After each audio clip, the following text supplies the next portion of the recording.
Well,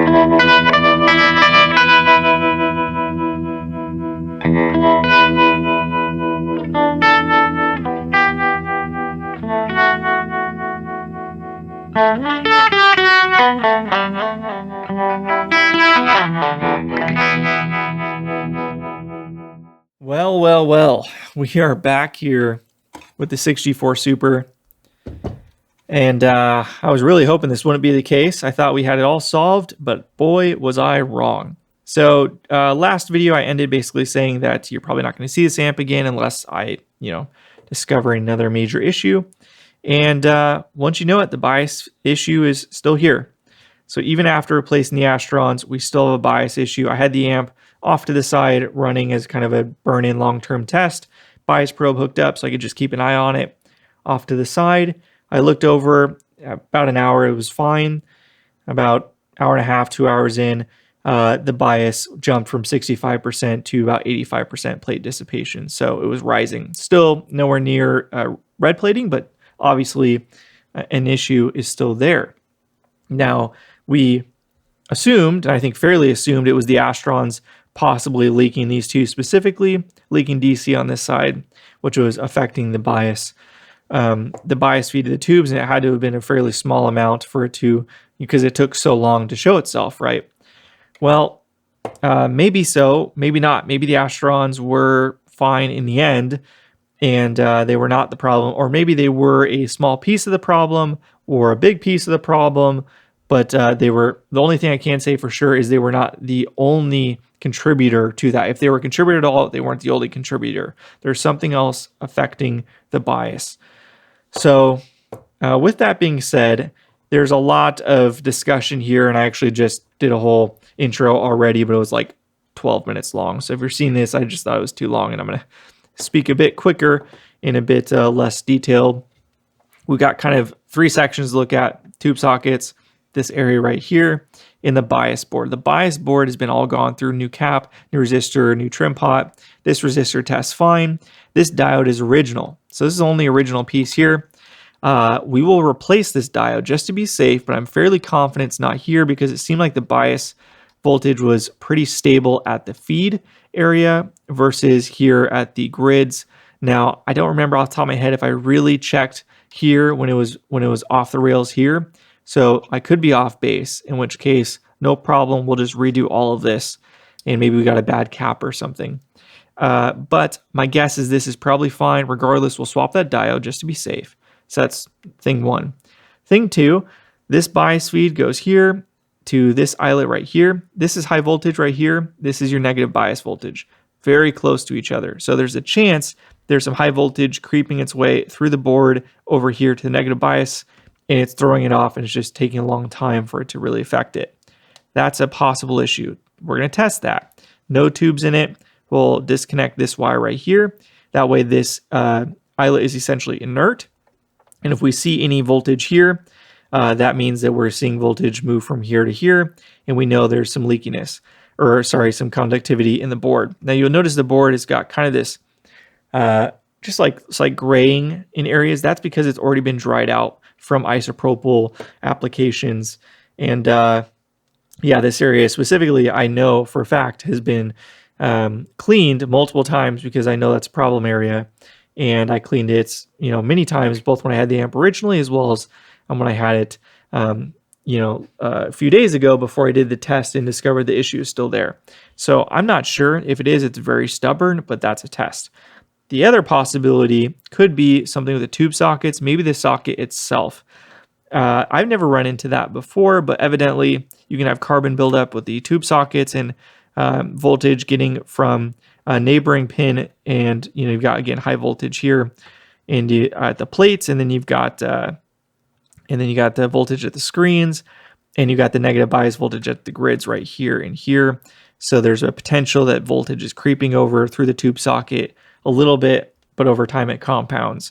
So if that's the case, we would have to replace the tube socket, which would be really unfortunate.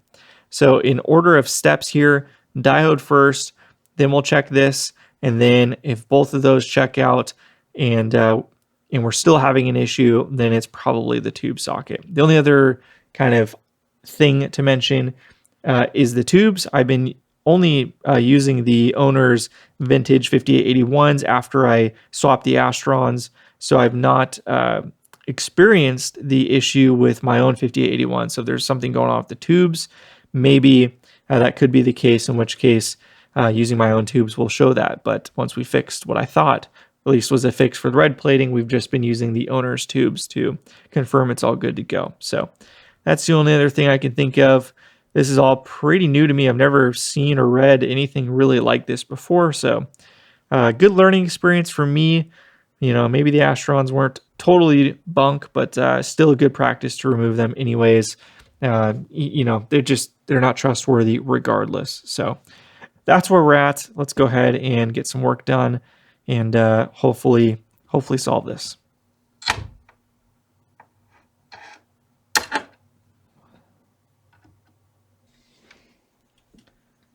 Okay, so we've redone all of the solder joints here and installed the new diode.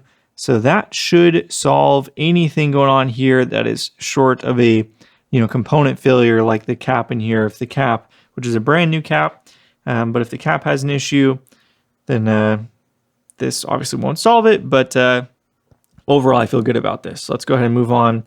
Actually, we'll go ahead and remove. Let's go ahead and remove this. Yeah. I know I just kind of redid that solder joint, but that's okay.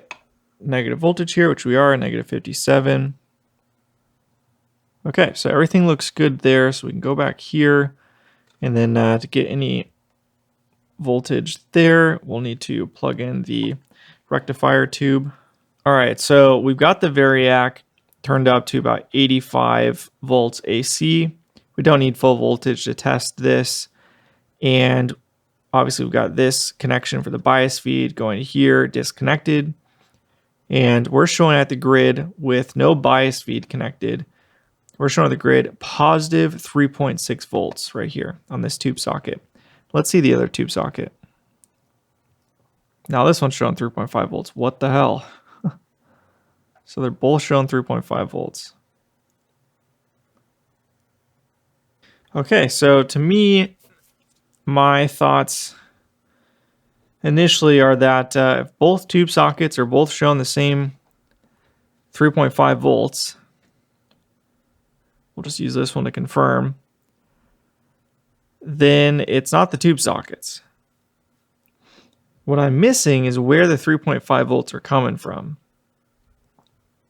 So we're seeing that here. Again, there's basically zero chance that these two caps here, these two Vichets, are leaking 3.5 volts, or they're both leaking the identical amount. There's no shot. There's no chance of that, I don't think.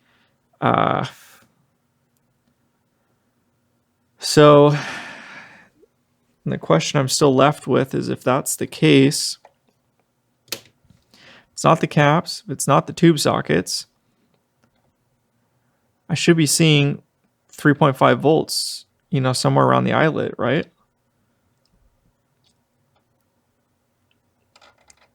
I mean, we're seeing 0.1 volts, but that's still nowhere near the required 3.5. So where is it coming from? Again, there's 400 something volts here. There's 0.03 volts in between these two eyelets, and then suddenly there's 3.5 volts here with brand new coupling caps. So I guess the only thing I can think of here is to disconnect the grid wires off the tube sockets so that the tube sockets are not connected at all to this measurement at this eyelet, just to totally isolate it. And I guess that'll just confirm if the tube sockets are involved at all. So, okay, let's go ahead and turn it off, discharge it, and try that. Okay, so we've got the grid connections here for the two tube sockets floating in the air. We've got the bias feed connection here floating in the air. So this is totally isolated, this whole portion of the bias circuit. So again, the bias circuit goes from here to here, through these resistors, and then through these eyelets under the board to here and here.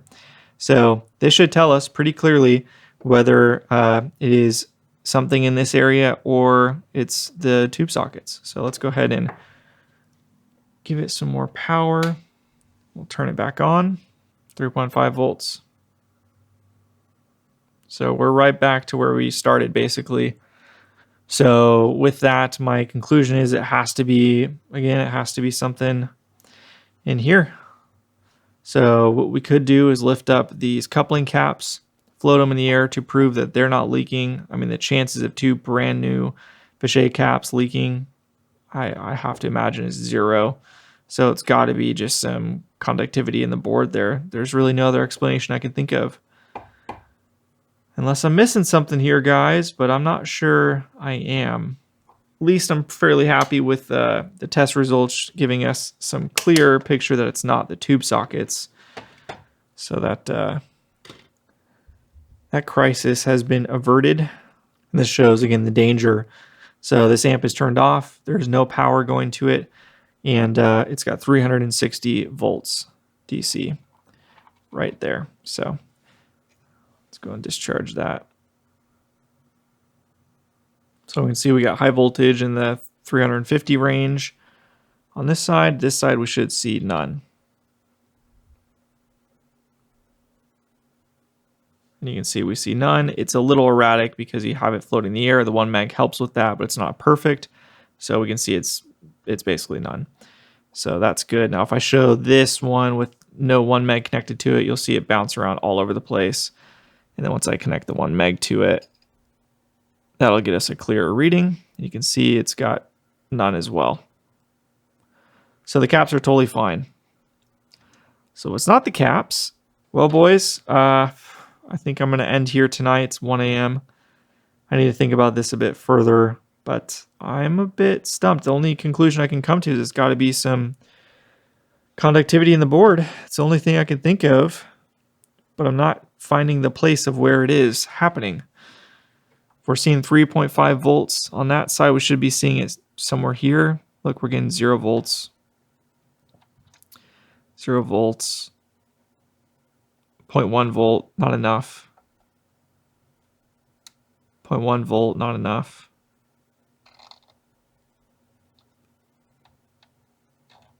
So where the hell is the 3.5 volts coming from?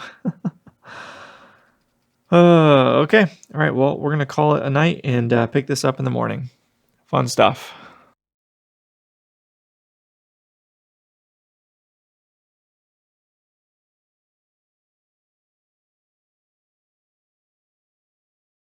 Well, unfortunately, it looks like my shotgun mic was not turned on or was not working properly when I did all of that work previously. So I don't know if you guys will have been able to hear what I said or anything.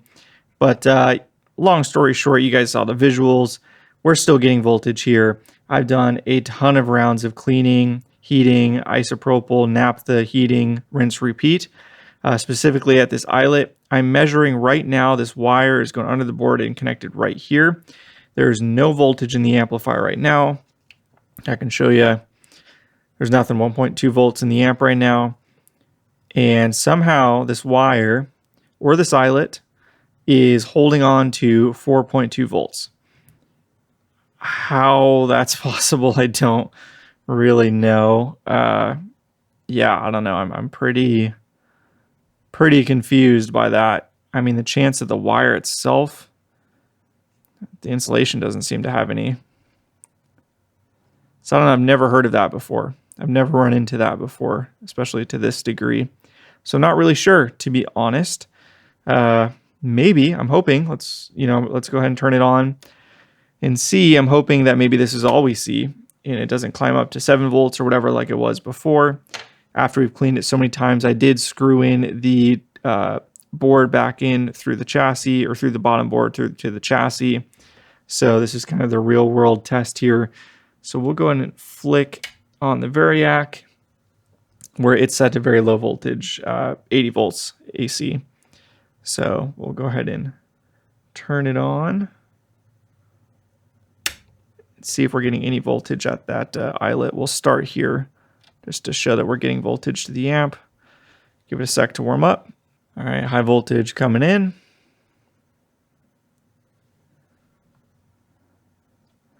See if there's any voltage here on the board. Effectively nothing. 0.05, 0.02. So we've definitely reduced that. It was 0.1 to 0.2 there. So that's Seen some progress there. The real question, though, let's see. What the heck? What the hell? How would this have 88 volts? What in the world am I missing here? High voltage here, 300 something.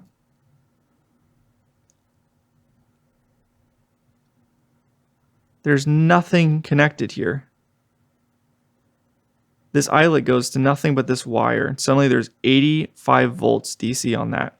We were just measuring it as 7, so something dramatic has changed. Under the board, there has to be, I don't know, a piece of solder or something down there. There has to be something. I'm at a total loss right now, guys. Let me switch to my other multimeter here where I can actually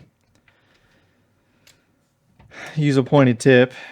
To this eyelet connected to absolutely nothing. There's nothing connected to it. 73 volts. This eyelet, nothing connected to it but the tube socket, the same.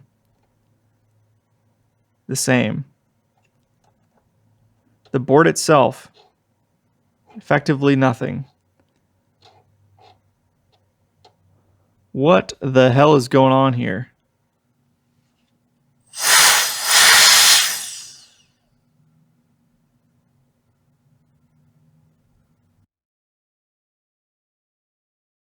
All right, guys, I'm at my wit's end here. So this is probably my 5th or 6th attempt at this. I don't know how much I've filmed, but many attempts. Cleaned this area so many times. The board is lifted up. The top board is lifted up over, so it's floating over the bottom board. So the bottom board is not a factor right now. All 3 of these eyelets have been cleaned out, solder removed, and you can see this multimeter is connected to the wire going here. We're getting 5.6 volts there with only 82 volts from the wall. So we're getting some high voltage here, 350, but nowhere near what it would be at full voltage from the wall.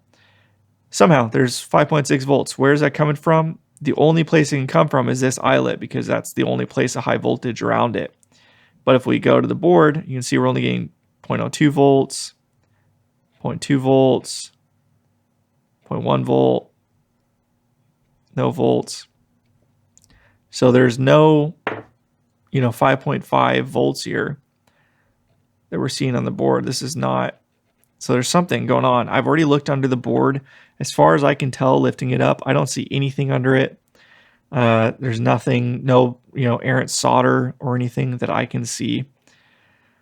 So I'm totally perplexed. The wire itself, I don't know. Could that be the issue? I've never heard of that before. But maybe we'll have to just try removing the wire and putting in a new wire and see if that helps. I'm really not sure. It's just really perplexing. Yeah, wow, I've spent so much time on this. Hours and hours and hours trying to clean this up and get it going, and we are just at a total standstill. So anyways, we're going to go ahead and end here tonight. Pick it up tomorrow. All right, it's been a couple days. I am back. I am rejuvenated and in a much better spot to tackle this amp once again. So basically, the next step I'm going to try here is disconnecting this wire right here. So this brown lead is going into the doghouse. This is basically feeding the high voltage here to the plates going to the phase inverter. So the wire, my leading theory is the wire under this going from here to here is running right by this eyelet, and I think it must be just super corroded or something. And so my guess to fix this would be to remove that wire and run it basically above. So just kind of like what they do in the blackface era. Now, the way to test just to confirm 100% that this is feeding the voltage as shown up here, we're going to disconnect this lead, which is coming from the doghouse, so that the wire under here is inert, just like this. Eyelet is inert, there's nothing connected to it, just to confirm there's no voltage here once we do that. And then with that in mind, once we 100% finalize this is the source, then we'll go ahead and try and remove the wire under the board from here to here, and then just run a new wire over top. So that's the plan as of right now. So let's go ahead and give this a go. We'll go ahead and fire it up. We'll well, I guess we'll do before and after, just in case something weird has changed in the past couple days. So we'll first check to make sure there is still voltage here, and then we'll remove this and recheck. So let's get to it. Let's go ahead and flick it on and see we've got 82 volts from the variac feeding the amplifier and just the rectifier tube in. So go ahead and turn it on and let it warm up for a sec. So we're looking at about 4 volts. It is rising slowly here, so I'm sure it'll get up to 5 volts if we let it. So the issue persists, which is to be expected. So we're going to turn it off, disconnect the variac.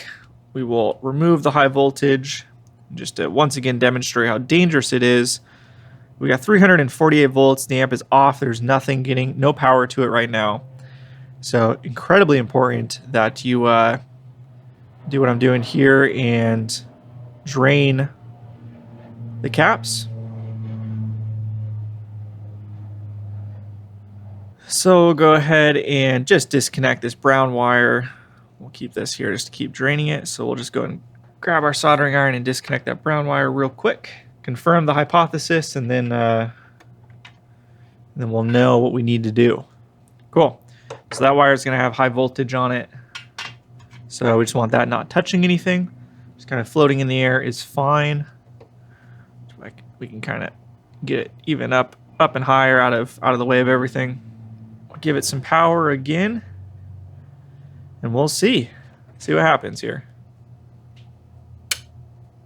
So we're still showing some voltage there. Let's see what happens. So there should be no voltage here now. There's still 2 volts there somehow. There's no other wire feeding that, so I don't really know.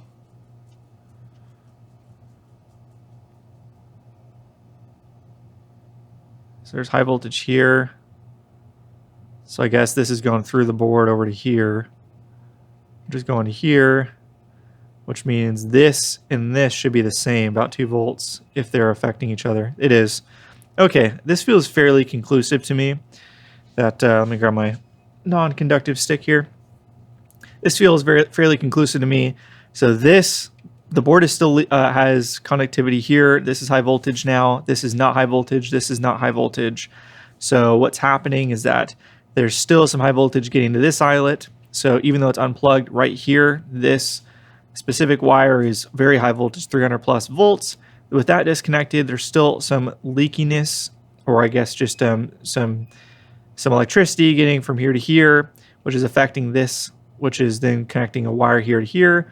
And so if we're seeing about 2 volts there, and this about 2 volts here, so it seems like those are probably related. So yeah, okay, feels pretty good. So I think next steps, we're just gonna have to desolder this, lift up these resistors, try and remove this wire underneath the board, clean here to try and remove some of that contamination, and try this again. So we've got the wire right here, and that is connected to this wire right here. So hopefully you can see that. Try and get this lifted up and removed. There we go. Does this look corroded? I mean, not really. A little bit of a solder blob there. But we're going to put this off to the side, and we're going to remove this wire as well, which is going right here, and run this over for the same reason, just to be totally sure here. So this is the wire for the bias supply. So I think we're just going to replace that by a wire going up and over here, and then a wire going here, up and over here, and then this will be connected here. But while these eyelets are clear, we're going to go ahead and douse them in isopropyl and really clean them out again.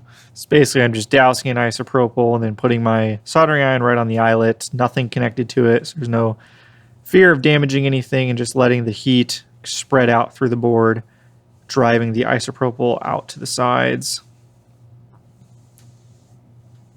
Hopefully you can kind of see that. In theory, a very effective way of driving moisture out, but this board is proving to be extremely difficult. Normally that pretty much cures it instantly. We've done it probably I don't know, 20 times at this point now in total. Since I got the amp back the second time. The first time I did all of this as well.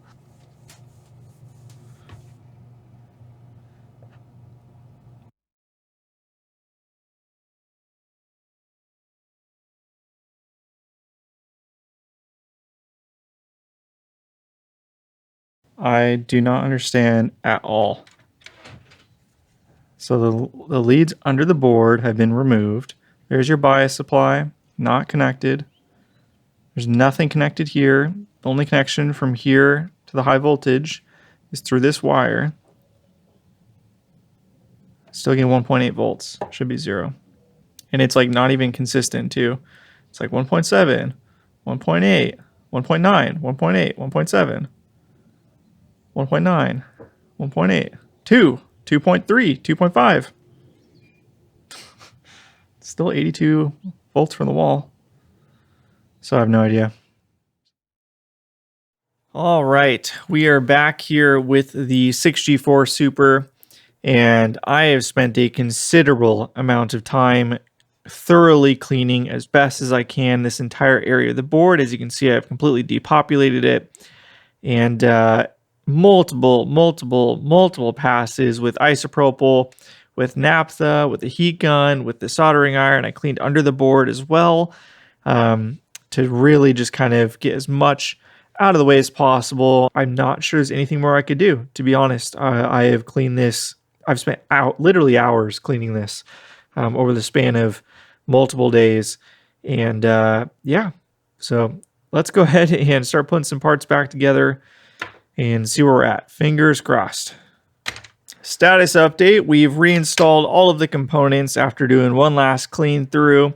Again, you'll notice that we've got this bridge connection. This is the high voltage coming from the doghouse. Normally this wire would be going under the board to this eyelet. We got a new wire going above just to eliminate that problem.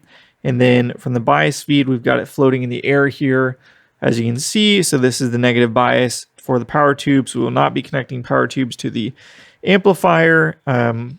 This was just so we can measure here to make sure, or measure at the grids to make sure that there is no positive voltage, or at least extremely minimal positive voltage there. So fingers crossed, because if there is still a lot of positive voltage, I am totally at a loss. I've been at a loss this entire time, but I am at a point that I'm not sure what I can possibly do short of replacing the board itself, which is frankly not an option. So let's go ahead and fire it up and see where we're at. So we expect to see high voltage where the multimeter is connected right now. We're not going to go all the way up to 100 or 120 volts because the voltage unloaded will be too high for the caps. So we'll just kind of sit right here, let it settle in. So we're at 100 volts from the wall. We're showing 430 volts DC. At the hottest point, we'll see our negative bias is at negative 47 and stable, which is what we want to see. And we'll show right here, this will be high voltage. And the moment of truth, what do we see right here?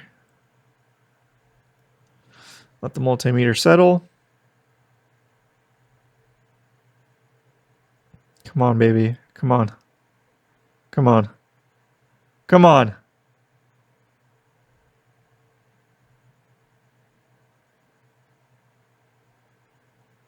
All right. You know what? I mean, I'll take that. Okay, now we're... God, what is happening?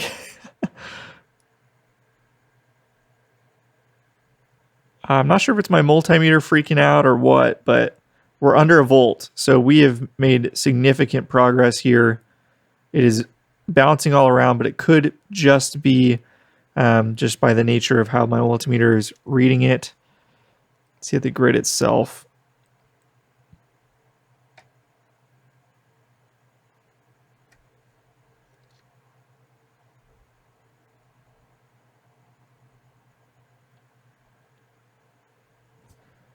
Because it's so variable from basically 0 volts to 0.3 volts, I'm thinking it's effectively 0 now. I think we fixed it.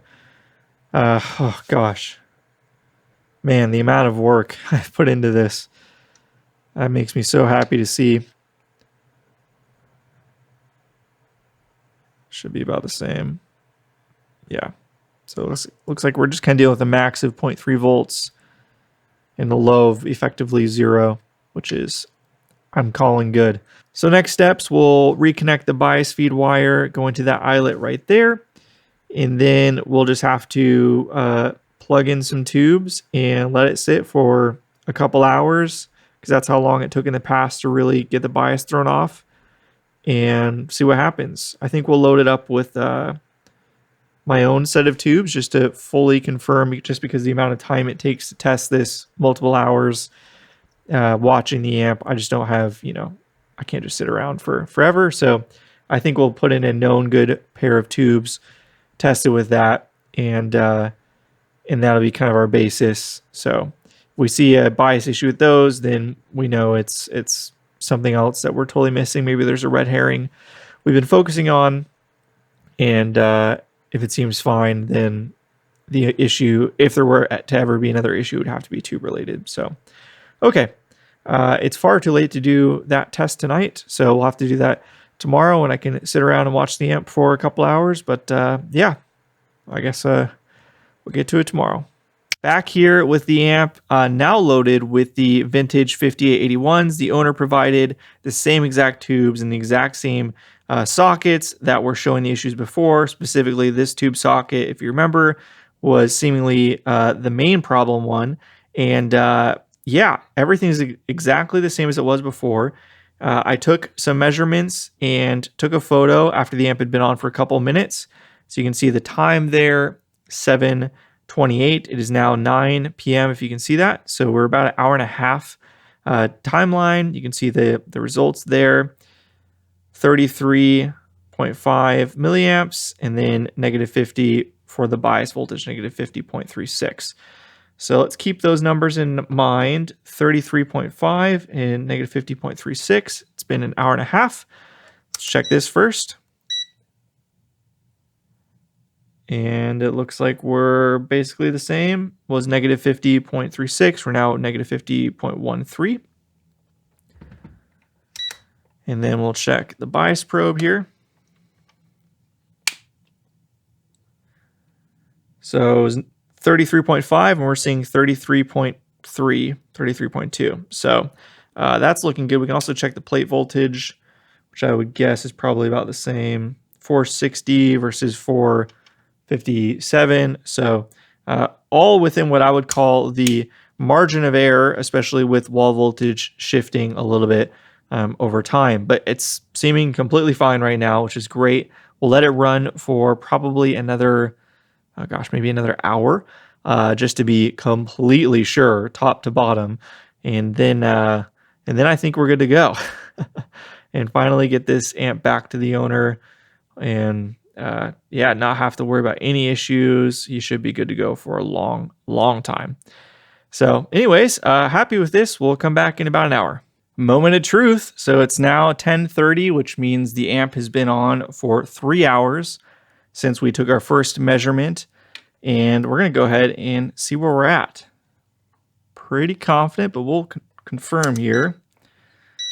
Multimeter, we're looking for about -50. That's correct. So bias is looking stable at that point. And let's check the bias with the probe. We're looking for about 33. Look at that. Right on the money. Perfect. All right, we are calling this good. Really, really excited to I figured out the problem. It took waves and waves and waves of cleaning. In fact, let me zoom in a little bit. I don't know if you'd even be able to tell, but the board looks a bit dry, and that's because it's just been completely doused in isopropyl and heated up just time and time again. And it really took, literally hours of cleaning to get to this point. But I'm very pleased we did finally solve it and get that fixed. And yeah, I think we can go ahead and close this chapter on this amp and get it back to the owner. Man, what a bumpy ride. But hey, that's life. Apologies for the extra noise in the background. The laundry waits for nobody in this household. So we're just going to go ahead and continue working on this. This is the 6G4 Super. Going going to go ahead and tighten all of the pins here and then clean out any corrosion we can with deoxit. So I'm just going to kind of speed through this, but just I'll quickly show you my process here on the rectifier tube socket. So this handy little tool here, you can see that. This was actually made by a friend of the channel, Matt. You will have seen in the comment section of all my videos, as well as lots of other amp tech channels. He happens to be semi-local, came by, we had a great hang, and he gifted me this tool, which is great for a number of purposes. I don't know if he really had this in mind for it, but it actually works really well for the tube sockets here. Actually, I can show you this one so you can see it a little bit better. But basically what you do is you just take that pointy edge. In fact, let me try and angle this to show you guys perfectly if I can, without getting my hand in the way. There you go. So you can see just kind of that barely the outline of the pins there recessed into the plastic. So you can see I can just kind of get on one side of it and bend it in. See how it's bent in like that? You don't want to do too much, but just a little bit, and do it to both sides. And this just kind of firms up the grip on the tube. It really doesn't take much, and it's actually a pretty significant difference if you feel the grip on the tube before and after. So just kind of gonna go through methodically. And actually what I normally do is I will clean the pin first, because in the process of cleaning I will spread the pins out a little bit. So I'm doing this a little out of order just to show you guys visually what it looks like. But it's pretty straightforward. You can do this with like a dental pick too, which is what I normally use, something like this. So same sort of concept, just kind of find a little gap, press the pin in.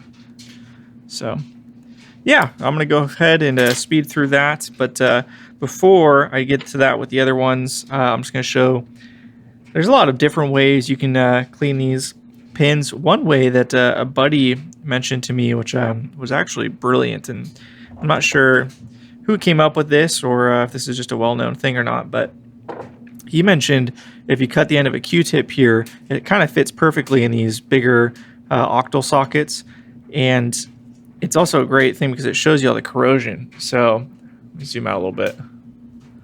So you can see how it's already got some black on it just from popping in there real quick. So if I just do this, push it in and out, you'll see there's some junk there. So what I'll do is actually spray this with deoxit and then use that to go in and out. And you can do, a few different times before you run out of the Q-tip. So I guess I can show what that looks like real quick. So now it's soaked in deoxit. And we can just kind of go through the pins here. And there you go. You can see how gross that gets. So we'll just go ahead and go through all of these. There's a lot of different ways you can do it. Some people like to use these little guys. These little, I don't even know what you call it, pipe cleaner kind of thing. But I haven't found any that are really strong enough. This is just too malleable. So it just kind of doesn't work that well. So I thought I would record it playing the amp real quick just to demonstrate everything working correctly before we pack it back up. So yeah, let's go ahead and switch audio over to the aux box so you guys can hear it and just do a couple strums.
So with that, we can finally close this chapter. Man, it's been a bumpy ride for sure with this amplifier, but I'm really pleased once again with how everything came out, and I'm really happy we were able to finally get it stable.